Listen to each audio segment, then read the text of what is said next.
first tip, trick, okay, that I will be showing you is the less than tip or trick. Okay, so when you find a question which is like this, because remember with inequalities, your question is either a less than or a more than or a greater than. Let's start by exploring all inequalities that are in this form that have a less than sign. Okay, so what I want you guys to do is when you see a question like this with a less than sign, you have to write the less than sign down for now, because it's for a start, but later you won't have to write this down, you just have to remember it. Okay, so when you say less than sign, we are going to write the less than. So what we want is the absolute value of this, the absolute value of x plus 1 is less than 2. That is our question. Okay. So we are saying this is less than what? It's less than 2. Okay, so I want you to notice this pattern in all inequality problems that we are going to meet. The solution to inequality problems that you have, mind you, we are talking about absolute inequality problems. Okay, so the all inequality problems that you have less than, okay, you have to remember that the answer or the solution that you are going to get from such inequalities, we will have something like this. Let's say this is your lower value x1, okay, your upper value is x2. When you solve inequalities that you have, when you solve absolute inequalities that you have a sign less than, just remember that your answer will be lying between two values.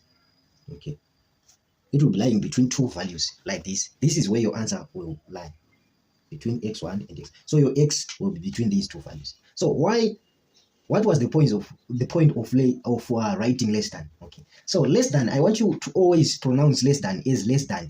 Add a d there, add a d right there. Okay, to say less than, like this. This is how I want you to pronounce it for now. Less than. Okay, why are we interested in this end? Because if you are to describe the values between x1 and x2, you would say between x1 and x2, you would say that x is greater than x1 and less than x2. So x is less than x2 and x is also greater than x1. So this is where the end part comes in. So for all values, for all absolute inequality problems that you are going to meet that we have less than, okay, always remember that they produce a solution which looks like this. So always remember less than. Okay, let's talk about the second trick or the second part. What about those? What about problems with a greater than sign? Okay, greater than.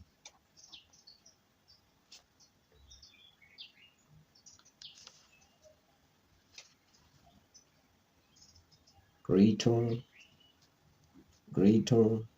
than. Okay, so for all values, for all problems that you are going to meet that will be in this form, x, let's take for example x plus 2 is greater than 1. Okay, so for all problems that you are going to meet that you have the greater sign like this, what you need to do is to know that your greater can be written as this. You need to rewrite. So we are saying that x, the absolute value of x plus 2 is greater than 1. So but our greater would have or, okay, at the end of t instead of er. Okay, why are we writing or in terms of er or greater than? Okay, this is why. So for all the values that you have, for all the answers that you will get, for all the problems that you will meet that will have a greater than sign, okay, you will meet answers such as this: x1, x2. Okay, so your answers will be like this.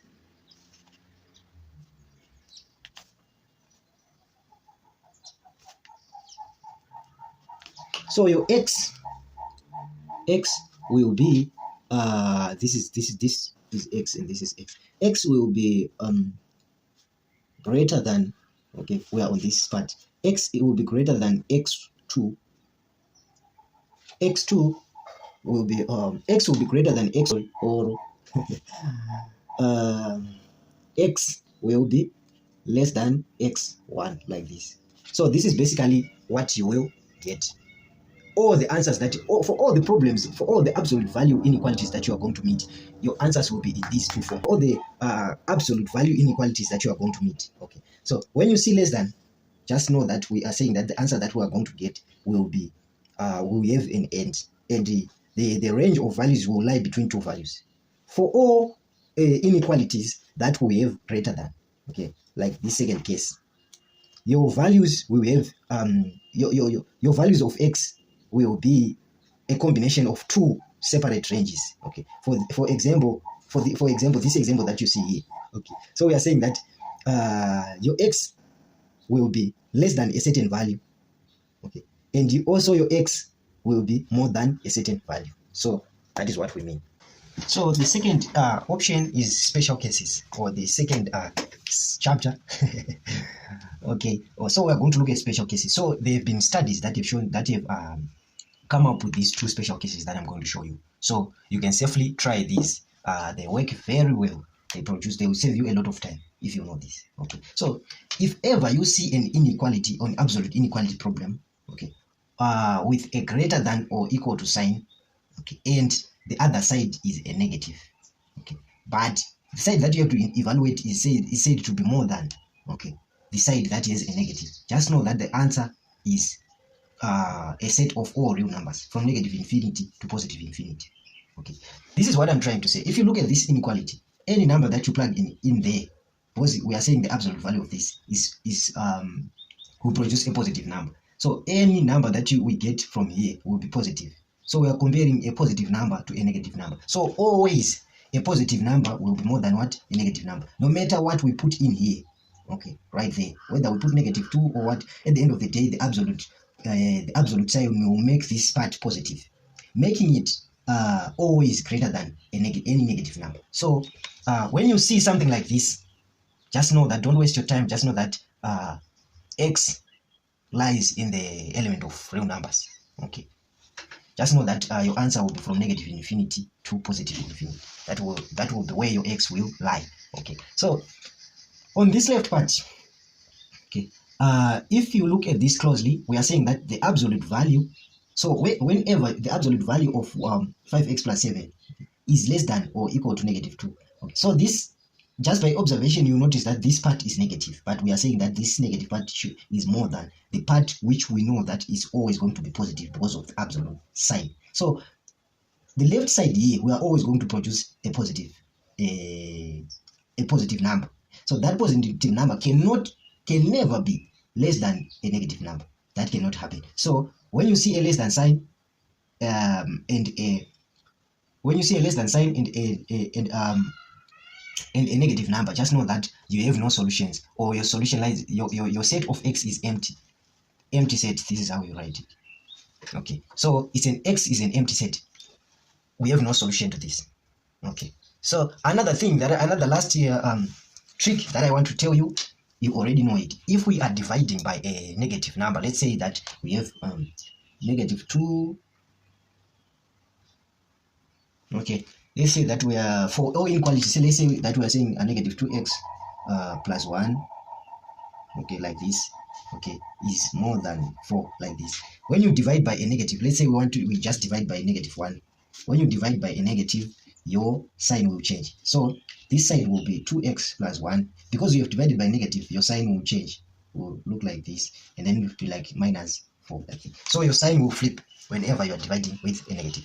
Topic will be on triangle inequalities, so try to listen. This is a very important part of inequalities. We are going to analyze where the triangle inequality came from. Then from there, we are going to talk about proof by induction. The reason why we want to talk about triangle inequalities is because we are going to use that in proof by induction, which will be the third chapter from this. Okay, on triangle inequality, what it is. We are going to analyze what it is, just to derive where it comes from, so that we use it during induction. Okay. Thank you.